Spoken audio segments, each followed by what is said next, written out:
Close your eyes for a minute, close your eyes for a second. I won't change my mind. All right. Welcome, guys. Welcome back, Posh Farms.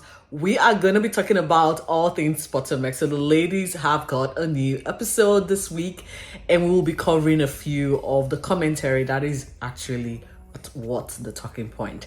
But before we get into the main gist, I would like to say welcome to my channel. 3 new subbies. So we are now at over 300.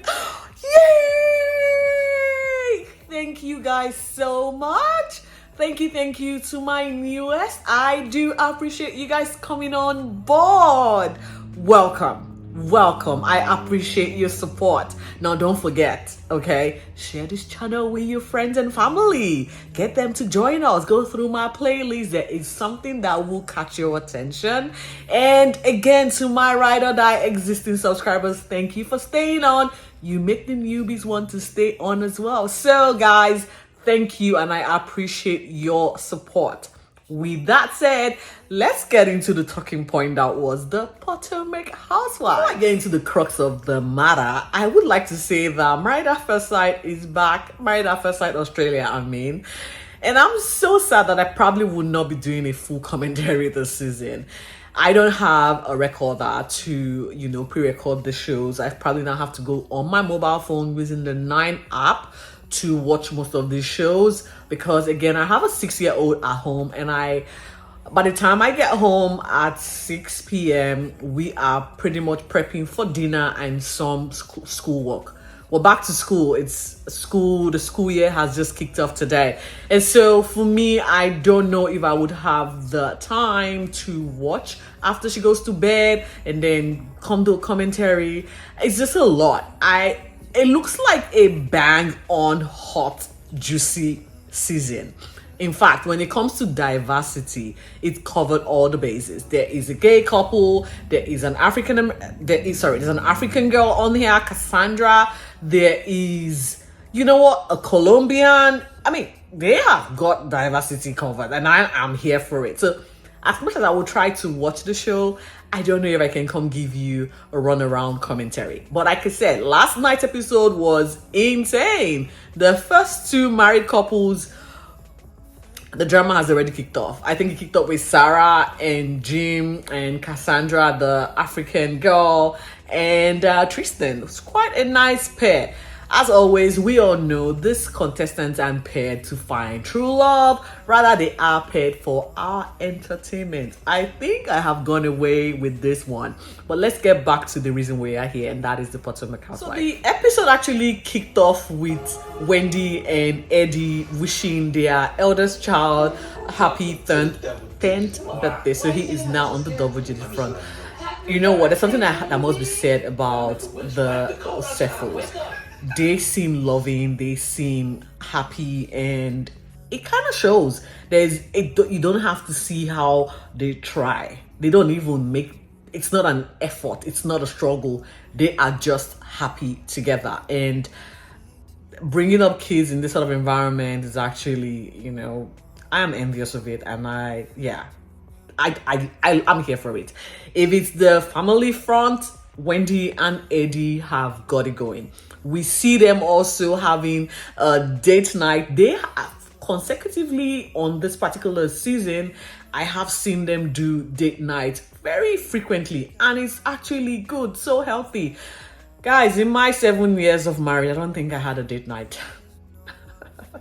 Quite sad. But anyways, so in this particular date night, Wendy is grumpy and a little bit upset at Happy Eddie. Happy Eddie is now very busy.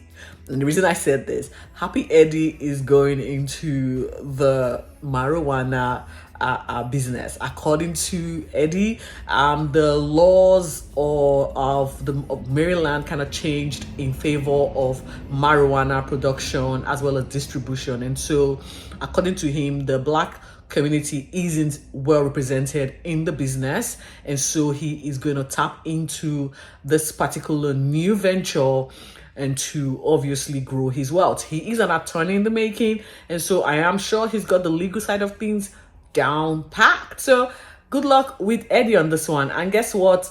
Sometimes you find blessings in unfavorable places. A couple seasons ago, there was this lady that Ashley introduced to the franchise as her friend, and she went on to nickname Eddie as Happy Eddie, trying to mock him.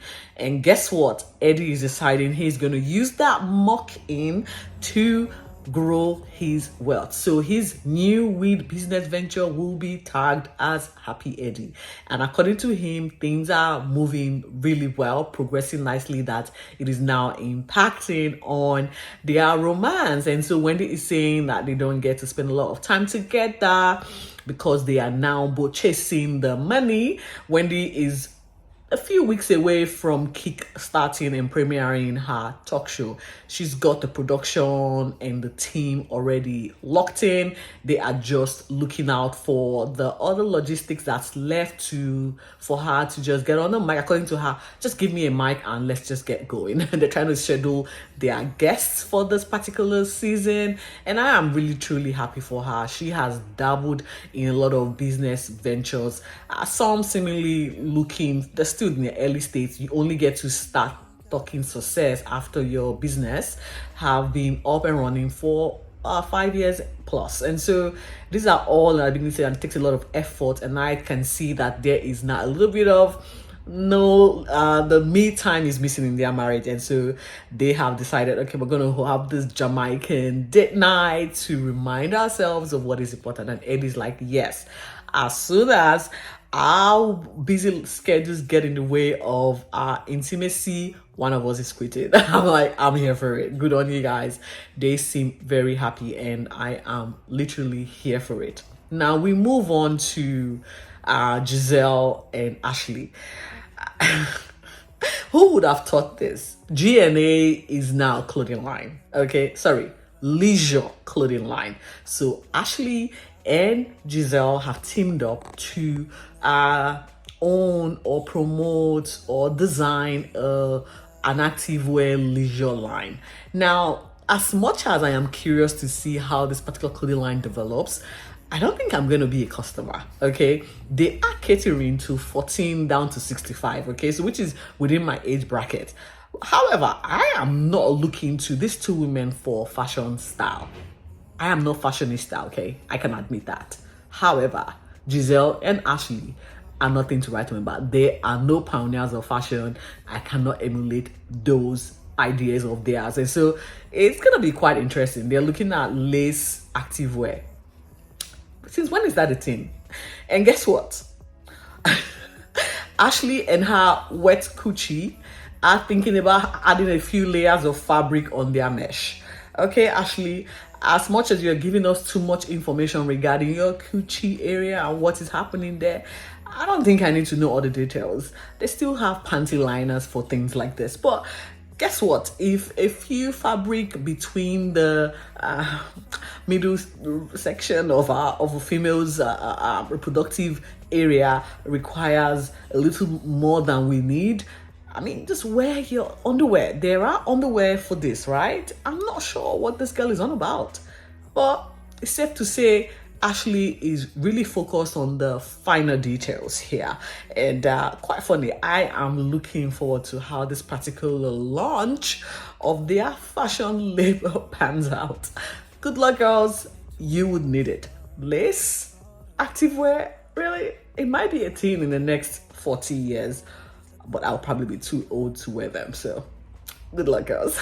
And so the conversation moved on to Mia. Mia is hosting Robin again. This time they are at the Salt Sanctuary to get some holistic wellness therapy / treatment going.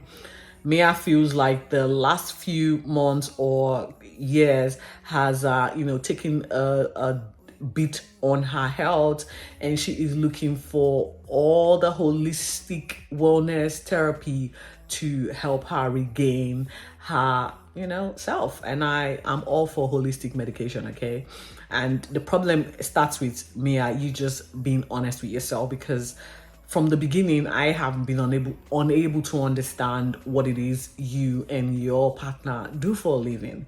It started with taking us through some franchise chiropractor business that you guys were opening left, right, and center, to the point where we thought you guys own this franchise, and now we got to find out that your husband's brother is actually the highest shareholder in the business, and you guys are just what, investors, to the point where your husband got kicked out.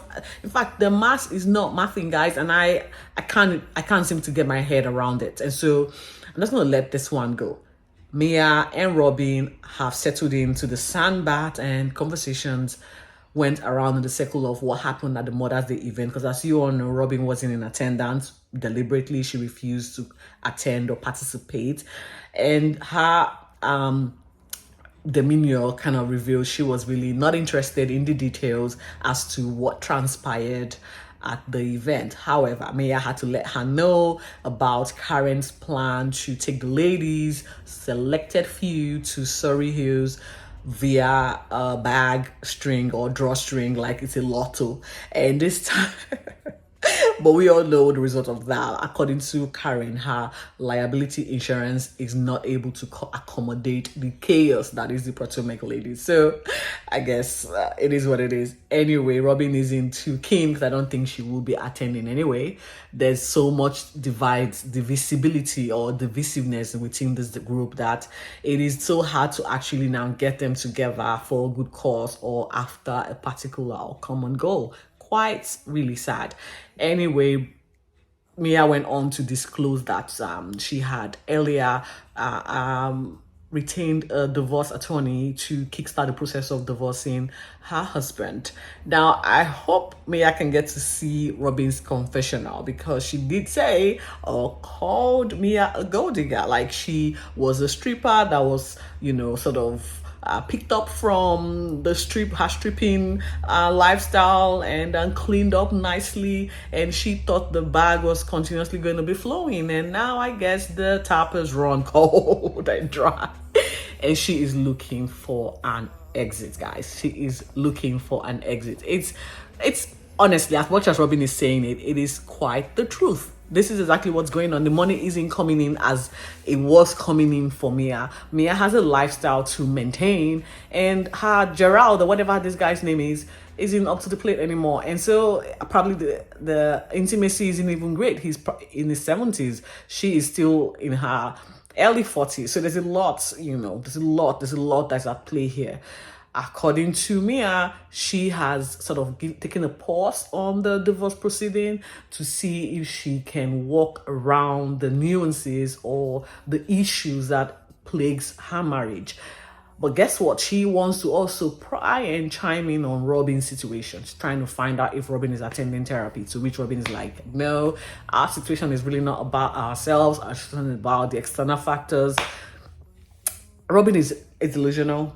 Okay, Robin went on to mention that Karen is obsessed with her. Apparently, Karen had saved a photo of her mom, and her two boys on her phone, which I think is normal. If I'm getting to know you, right, and we're going to be in a group or share a reality show concept together, I will Google you, and if I like what I see, there's a beautiful picture of your family online, I'm gonna take a screenshot. Why? It's not a big deal. It's like a friend, right? You guys are friends. So what's the big deal?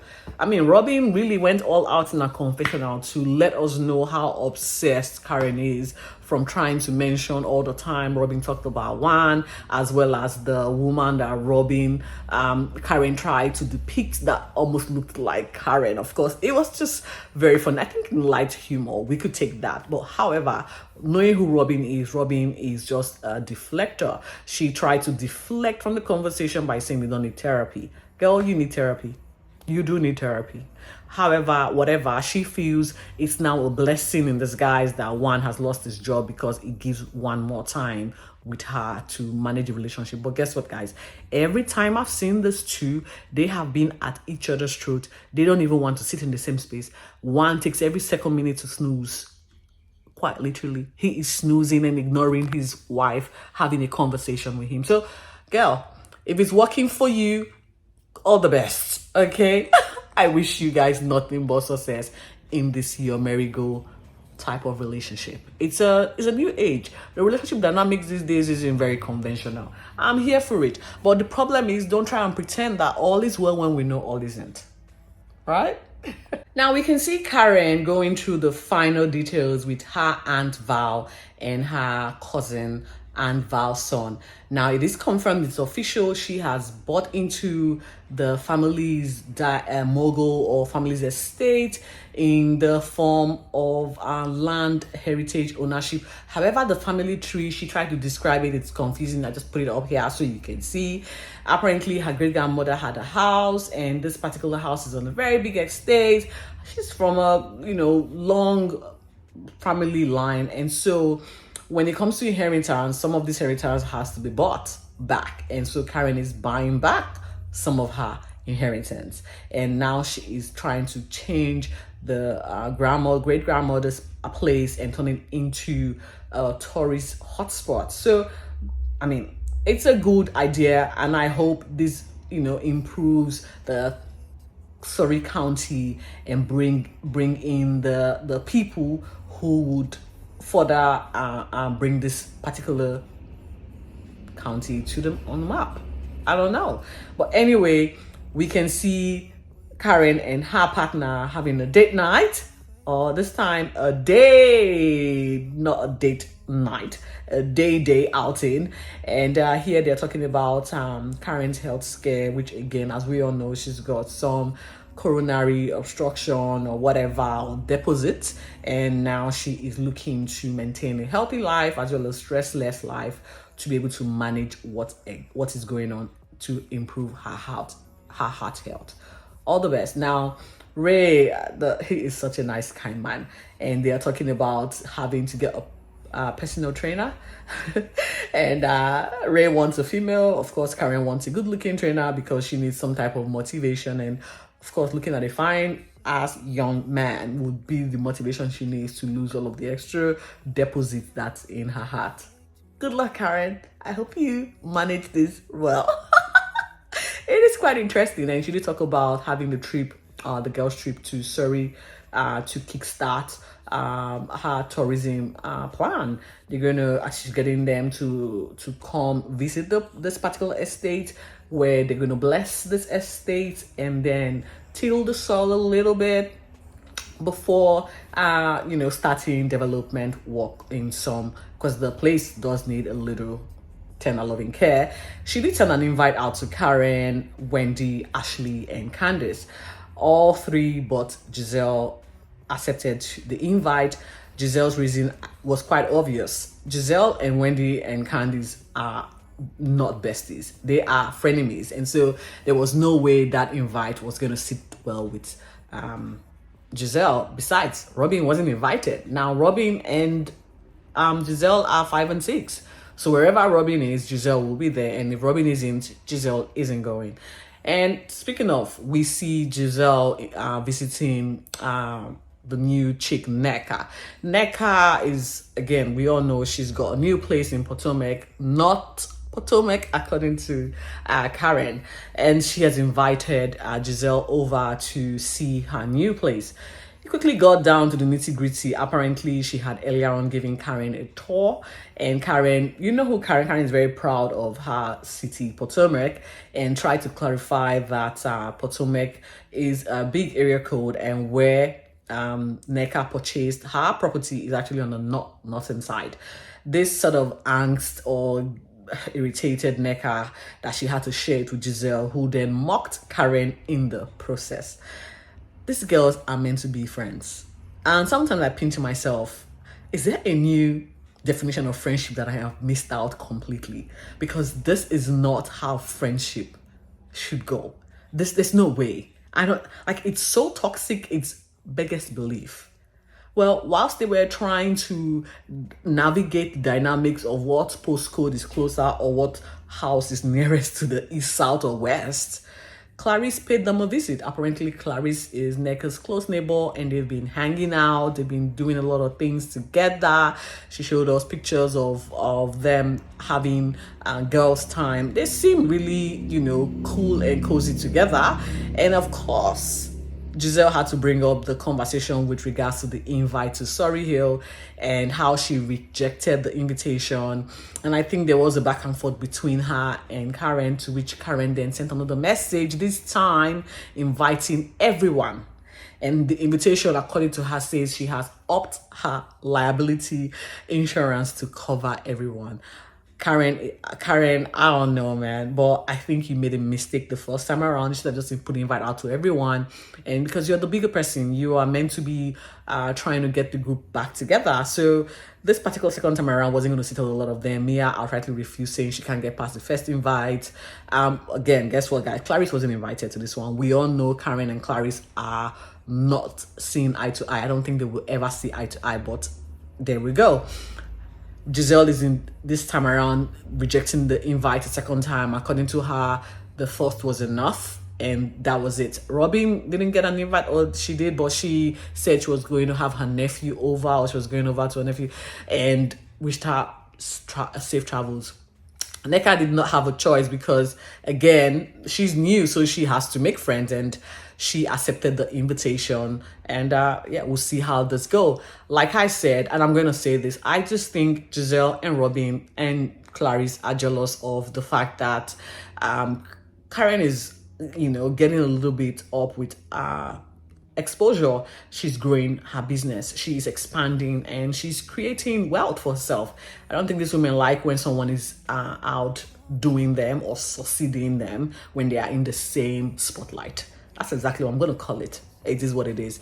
Neka definitely accepted the invite, and the next day they all arrived at Karen's house and they were ready to go take the long 3-hour drive to Surry Hill. During the drive, there was a few back and forth. Wendy invited the ladies or let the ladies know Eddie is hosting a Happy Eddie event promoting his weed business. She is not in position to invite anyone because it's all Eddie's idea. This is Eddie's event, to which I feel Neka is always trying to one-up Wendy in this situation. Whenever Wendy says something, Neka responds with something she has done or something she's about to do. Well, she did this time. She has started to create her own event by inviting all the ladies for her housewarming party. Well, of course, Wendy isn't going to attend, or Wendy's not going to acknowledge your invite. It's safe to say you guys are not in a good spot. You're not. Don't try and fake it. You haven't even had a one-on-one conversation to resolve issues, and here you are doing the same thing Candice did.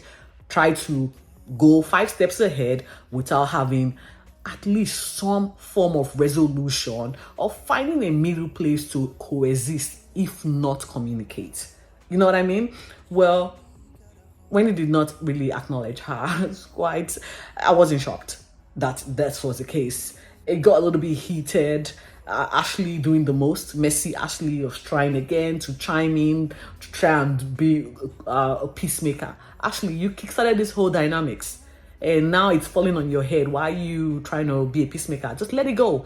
When they are ready, they will work it out. If they are not working it out, that is also fine. They can sit in the same space and look at each other's face, right? That's exactly what it is. Anyway, they eventually got to Surry Hill, with Wendy being a little bit lit after the margarita she bought from a petrol store on the ride there. It was quite fun. The house was blessed by the reverend that was invited. It seemed like fun. The woman did help Karen till and prune the weed. She's about to pull down a few trees and branches off. But the women did come together for good cause. At some point, they all sat down for a quick bite to eat after the hard day's work.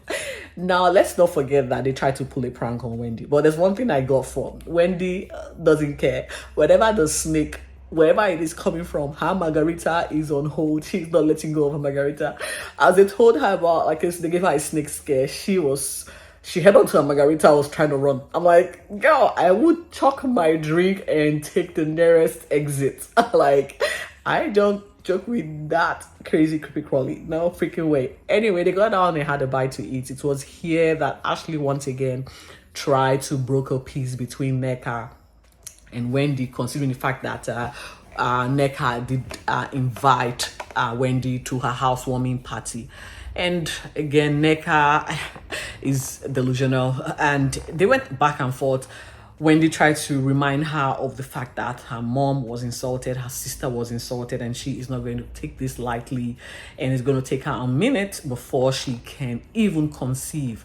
According to Wendy, she is not going to pay attention to someone that is not contributing to her happiness. She put it very, eloquently. I don't care about someone that isn't contributing or coexisting or whatever she said to my happiness. I'm like, oh, damn, girl, that was harsh. When Neka tried a few comebacks, it didn't really sit or hit well, leaving Karen again to play the anti-peacemaker role. Honestly, guys, this is not looking good. I do not know how this is going to come back from here, if they are going to come back from here. Safe to say that one thing was for sure, the Surry trip was a success. There wasn't that much drama to impede or affect the reason they went there, and so that I would say good luck. Kudos to the girls for should I say holding their own right through this particular event. Next week, I'm going to come on here and recap the latest episode. There is a bit more to unpack with regards to Mia's breaking marriage. There is a few allegations that's been thrown by Karen, and there's a few more things to unpack, and I cannot wait to come share that with you. Until then, guys, thank you so much for watching up until this point. This might be a rather long commentary. I do appreciate your show of support. With that said, stay safe and be focused. Bye. Say what you wanna say to me.